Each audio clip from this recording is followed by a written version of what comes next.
여러분 안녕하십니까, 진성호입니다. 감사원장을 지냈던 최재형 윤석열 선대본부 상임고문이 김혜경 씨에 대해서 어젯밤 글을 하나 올렸습니다.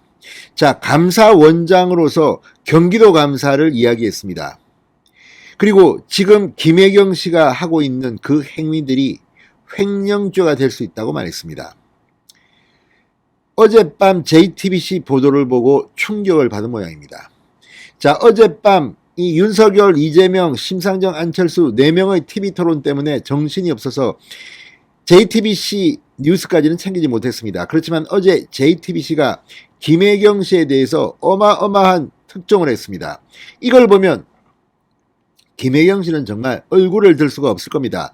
실제로 김혜경 씨는 지금 호남 방문 일정을 전격 취소하고 무기한 칩거에 들어갔다고 언론들은 보도하고 있습니다. 어젯밤 JTBC의 보도를 보면 정말 이게 뭐 우연히 이 밑에 있는 5급 공무원 배땡땡 씨가 알아서 한 게 아니라 김혜경 씨의 살림살이에 사실상 집사 노릇을 한 것 같습니다. 자, 경기도 법인카드의 한도액 이런 걸 생각해서 12만 원에 맞춰서 했다는 겁니다. 뿐만 아니라 이 피해자라고 볼 수 있는 7급 공무원 비서 A씨를 보면 뭐 이 김혜경 씨의 초밥, 소고기 이런 심부름 뿐만 아니라 약심부름, 아들의 퇴원 수속, 심지어는 이재명 후보 본인의 무슨 화장품 심부름까지 정말 7급 공무원, 지금 9급 공무원 시험도 상당히 힘듭니다. 그런데 7급 공무원으로 청운의 꿈을 품고 경기도에서 일하고 있는데 이런 심부름, 집사 노릇이 말이 됩니까?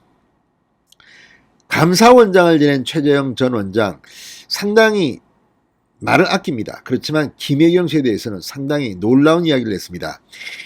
여기에 비교되는 게 바로 홍준표 의원입니다. 본인은 뭐 이 선대본부 상임고문직을 수락했다, 나 이제 알리바이 만들었다고 주장하지만 지금 김혜경 씨 이런 논란에 입 꾹 다물고 있는 거 아닙니까? 참 그래요. 뭐 계속 입 꾹 다물고 있기 바랍니다. 정말 대비가 됩니다. 최재형 전 원장은 홍준표 캠프에서 일했습니다. 경선에서 탈락한 뒤 이 본경선에서는 홍준표 캠프를 지지하면서 캠프에서 일했고 윤석열 후보가 본선에서 딱 선출되자마자 바로 지지를 선언하고 지금 이렇게 돕고 있습니다.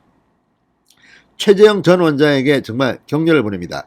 자, 최재형 전 감사원장이 김혜경 씨의 법인카드 바꿔치기 사적 사연과 관련해서 기사의 내용이 사실이라면 감사에서 지적되어야 할 뿐 아니라 업무상 횡령의 죄책까지 물을 수 있는 사안이라고 강력 비판했습니다. 진성호의 융단 폭격 시작합니다. 이재명 민주당 대선 후보의 부인 김혜경 씨를 융단 폭격합니다.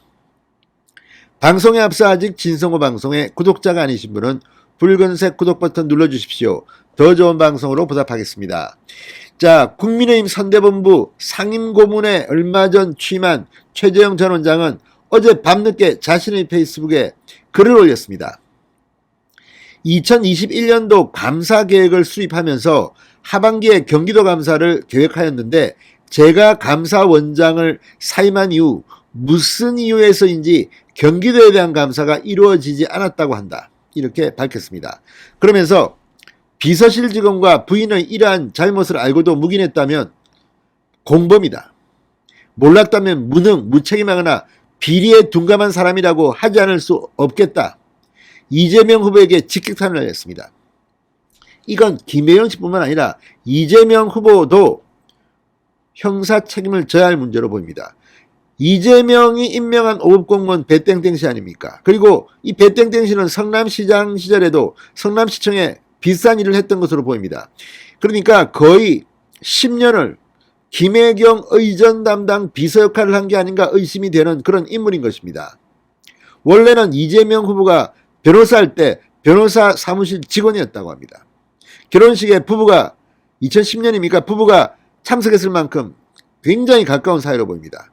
그리고 얼마 전 여러분 기억하십니까? 김혜경 씨의 그 낙상 사고가 있었을 때 무슨 망토를 입고 나타난 뭐 사건 이런 것과도 관련이 있는 거 아니냐고 중앙일보가 보도할 만큼 늘 논란의 중심에 서 있었던 배땡땡 씨입니다.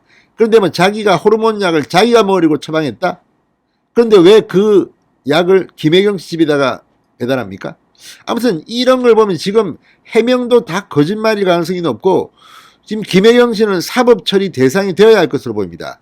오죽하면 이 점잖은 최재형 전 감사원장이 이렇게 횡령 죄책을 물을 수 있는 사안이라고 강력 비판했겠습니까?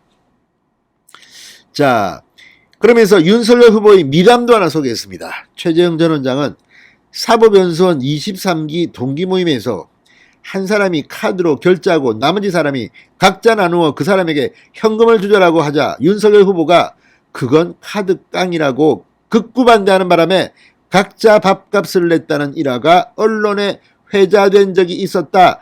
참 비교가 된다. 정상적인 윤석열과 비정상적인 이재명을 비교했습니다. 윤석열은 지금 계속 미담이 나옵니다. 하숙집 이야기 무슨 이야기. 이재명 후보는 까도 괴담이 나온다고 지금 까까괴라는 까도 괴담이 나온다는 이야기가 나옵니다. 김혜경 씨의 이 황제 의전 의혹은 뭐 끝이 없습니다. 불법 의전이라고 봐야겠죠. 자, 어젯밤 JTBC 뉴스룸은 김혜경 씨 측이 법인카드로 음식물 등을 구입하면서 의전팁 회식비용인 것처럼 속이기 위해 결제액을 12만원씩 끊는 카드깡을 지속적으로 해왔다는 의혹을 추가로 제기했습니다. JTBC에 따르면 제보자인 전직 7급 공무원 A씨는 김혜경 씨 측이 뭐 배땡땡을 시켜서 그랬겠죠. 정육식당뿐 아니라 일식, 중식 등 단골 음식점 등에서 반복해서 법인카드를 사용해왔다. 지난해 3월부터 약 7개월간 상황에 따라 일주일에 한두 번 법카를 섞고 1회에 무조건 12만원을 채우는 방식으로 반복적으로 결제가 이루어졌다고 말했습니다. 녹취록에 따르면 A씨에게 지시를 한 이 5급 직원 배땡땡씨는 내가 그 카드깡 했을 때 그게 20만원 넣은 적이 없어. 그 집에서 안심은 비싸니까 등심으로 한 10인분 하면 얼만지 물어봐. 기름 제일 없는 쪽으로 12만원에 맞춰야 하는 거 아닙니까? 자, 사용 즉시 보고하고 카드를 반납하는 행위를 반복했다는 이 양심선언을 한 A씨. 사적으로 사용한 게 드러날 우려가 있어 정해진 한도에 맞춰 결제한 것이라고 말했습니다. 자, JTBC 취재진은 이 김혜경 씨 측이 지난해 6월 수원 광교의 한 초밥집에서 12만원에 맞춰 음식을 산 사실도 추가로 확인했습니다. 이렇게 법인카드로 구매한 음식 중 상당수가 김혜경 씨에게 전달됐다. 뿐만 아니라 이건 뭐 보면 참 창피합니다. 창피해. 무슨 샌드위치 이런 걸 뭐 대량으로 뭐 구입해서 일부 빼돌려가지고 이재명 후보의 아침 식사용으로 썼다. 이런 의혹을 뉴데일리가 제기하기도 했습니다. 정말 창피한 집권여당의 대통령 후보입니다. 진성호의 융단 폭격이었습니다. 여러분 감사합니다.